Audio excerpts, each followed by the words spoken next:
The work that's being done here is pioneer work. It's of extraordinary medical importance and historic importance. The era of applying molecular genetics is upon us. This may be the first instance in which there's been a direct clinical application. Would you welcome Dr. Leon Charash right there?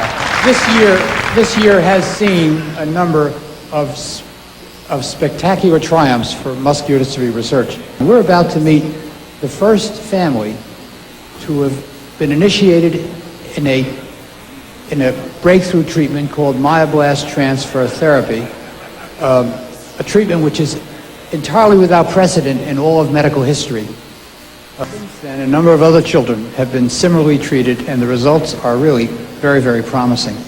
The next step for Sam, Dr. Law is going to go into stage 2, where a large group of bigger muscles will be treated. You're watching Dateline, winner of 1998 Emmy Awards for Investigative Journalism, Outstanding Breaking News Coverage, and Outstanding Coverage of a Continuing News Story. After years in a wheelchair, David took his first few halting steps, exceeding expectations of his treatment. David says until his treatment, nothing had worked. He couldn't stand or walk at all. How long can you stand now, and how far can you walk? I can stand 10 to 12 minutes. I could take 40 steps. If David Clemens, after 3, 4, 5 years of absolute inability to locomote, could now stand up and walk, it would be earth-shaking. Do I think he's lying? Of course I don't. Do I think there may be some placebo effect? Of course I do. But David's hometown physician, Dr. George Brown, has known David since he was 2 years old and attributes his improvements to MTT. How could this person who has documented weakness of his muscles and his respiratory problems, which he has no control over, suddenly improve? You know, there's just no placebo effect. I'm sure of that. There is not a single scintilla of evidence that any of the claims he's made up to the present have any validity whatsoever. So would you recommend this treatment as it is today to every muscular dystrophy patient? Yes. Without question? Yes.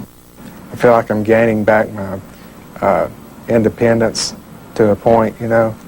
40 steps might not seem a lot, but to me, taking 40 steps is like you run a marathon and winning it.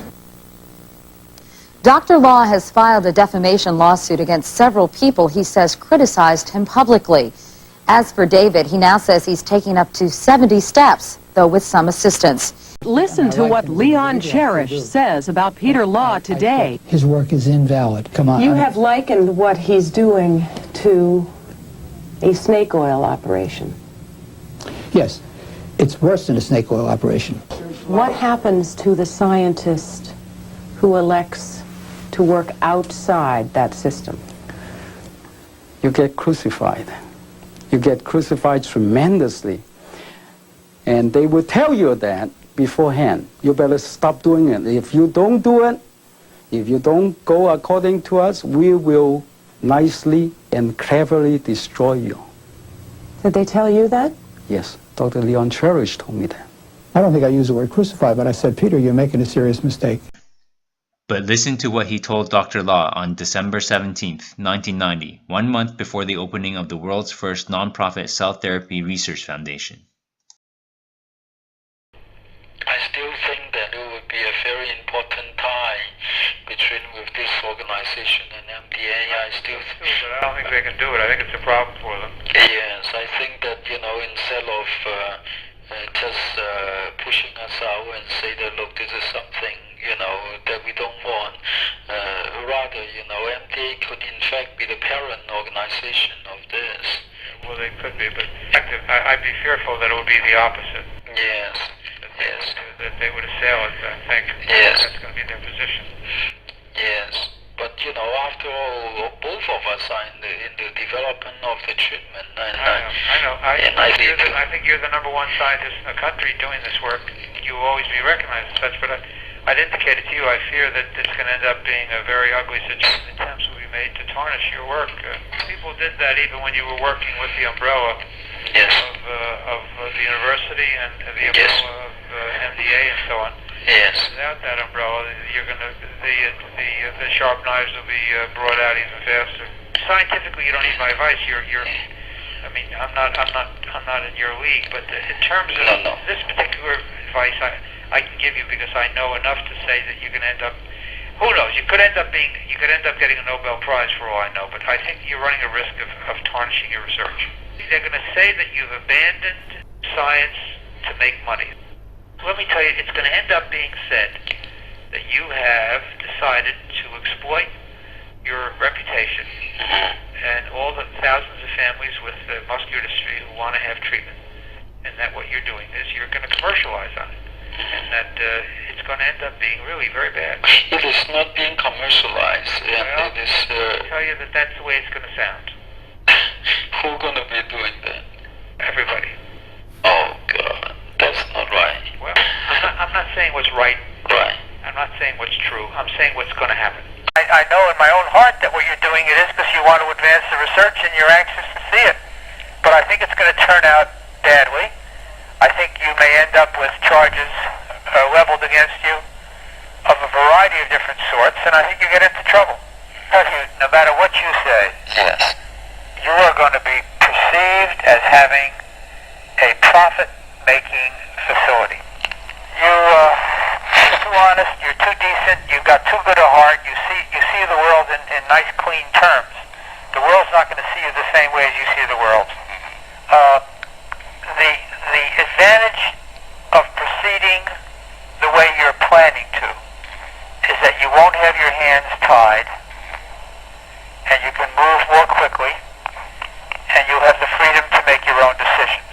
yes, The disadvantage is you're going to become alienated from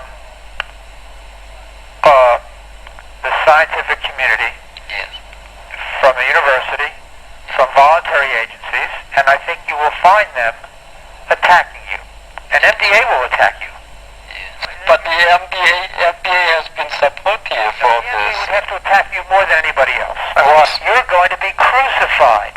Yes, Your name is going to be mud. They will skillfully and nicely destroy you. But with regrets and with pain and with anguish, Peter, let me tell you this. You're going to be unfairly painted.